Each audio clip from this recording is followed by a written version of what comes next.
Leitura do livro Principais Julgados do STF e do STJ comentados, 2020, do professor Márcio André Lopes Cavalcante. Assista esse vídeo enquanto estiver dedicado a atividades que requerem pouca atenção. Controle de constitucionalidade. 2.15. Hipóteses de impedimento e suspeição não se aplicam, ordinariamente, ao processo de fiscalização concentrada de constitucionalidade. Impedimento e suspeição.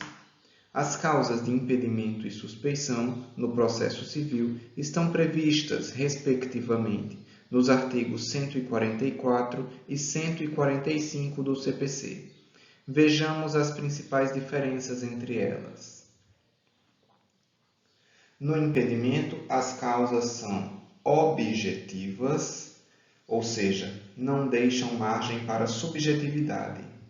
Há presunção absoluta de parcialidade, gera nulidade ainda que não tenha sido arguida no momento oportuno, pode ser reconhecida de ofício, a sentença proferida por juiz impedido é hipótese de ação rescisória e o rol é taxativo.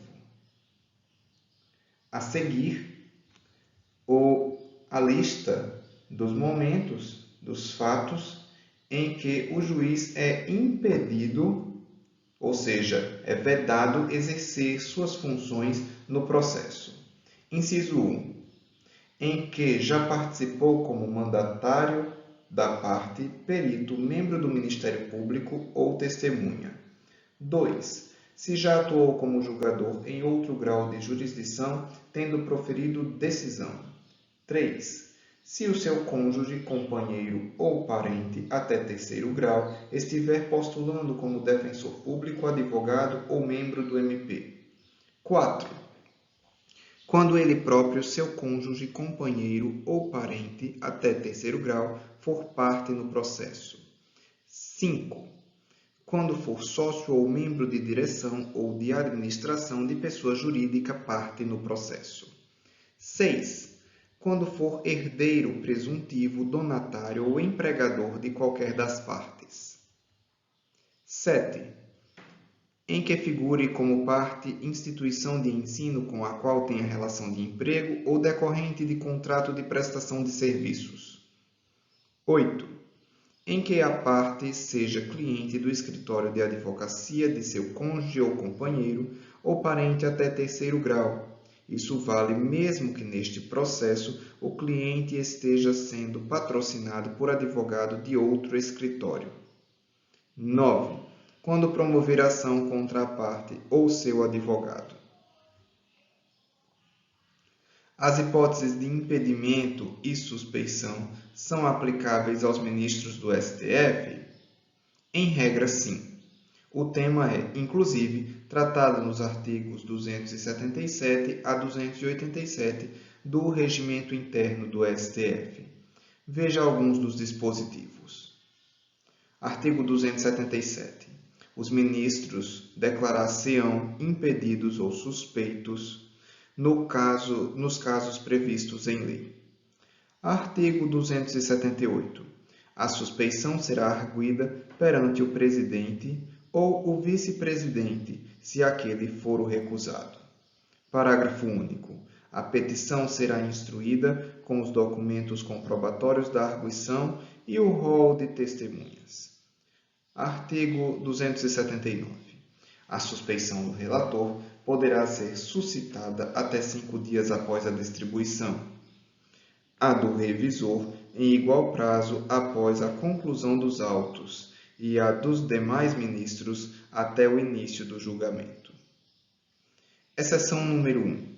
Ministros não estão impedidos no STF pelo fato de terem atuado no TSE. O Tribunal Superior Eleitoral é composto por 7 membros. Desse total, 3 são ministros do STF. Imagine que o TSE, profere um acórdão e a parte inconformada interpõe recurso extraordinário ao STF. Os ministros do STF que participaram do julgamento no TSE não estão impedidos de apreciar o recurso extraordinário. Trata-se, portanto, de uma exceção à regra do inciso 2 do artigo 144 do CPC. Essa exceção está prevista na súmula 72 do STF e no artigo 277, parágrafo único, do Regimento Interno do STF. Vejamos, súmula 72 do STF. No julgamento de questão constitucional vinculada à decisão do Tribunal Superior Eleitoral, não estão impedidos os ministros do Supremo Tribunal Federal que ali tenham funcionado no mesmo processo ou no processo originário. Artigo 277, parágrafo único. Não estão impedidos os ministros que, no Tribunal Superior Eleitoral, tenham funcionado no mesmo processo ou no processo originário, os quais devem ser excluídos, se possível, da distribuição. Exceção número 2. Ações de controle concentrado de constitucionalidade. As regras legais de impedimento, artigo 144, e suspeição, artigo 145, não se aplicam ao processo objetivo de controle normativo abstrato. Os institutos do impedimento e da suspeição restringem-se ao plano dos processos subjetivos, em cujo âmbito discutem-se as situações individuais e interesses concretos. Logo, não se estendem nem se aplicam ordinariamente ao processo de fiscalização concentrada de constitucionalidade. Nas ações de controle concentrado de constitucionalidade, busca-se não o julgamento de uma situação concreta, mas sim a análise da constitucionalidade ou não, em abstrato, de determinado ato normativo editado pelo poder público, levados em conta os dispositivos do CPC, que ampliaram casos de impedimento e suspeição, caso fossem aplicados os artigos 144 e 145 aos processos de controle concentrado e objetivo, poderia haver situações nas quais não haveria quórum necessário para o julgamento ou para a modulação dos efeitos.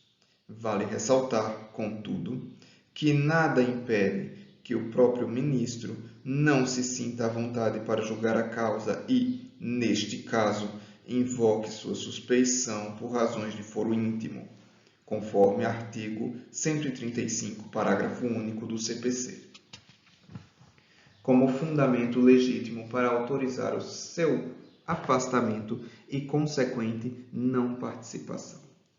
Em suma, não há impedimento nem suspeição de ministro nos julgamentos de ações de controle concentrado, exceto se o próprio ministro firmar, por razões de foro íntimo, a sua não participação.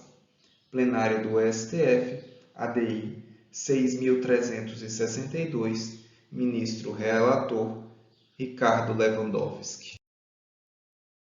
Obrigado pela audiência, inscreva-se no canal, curta este vídeo, compartilhe nos grupos de interesse jurídico. Até a próxima!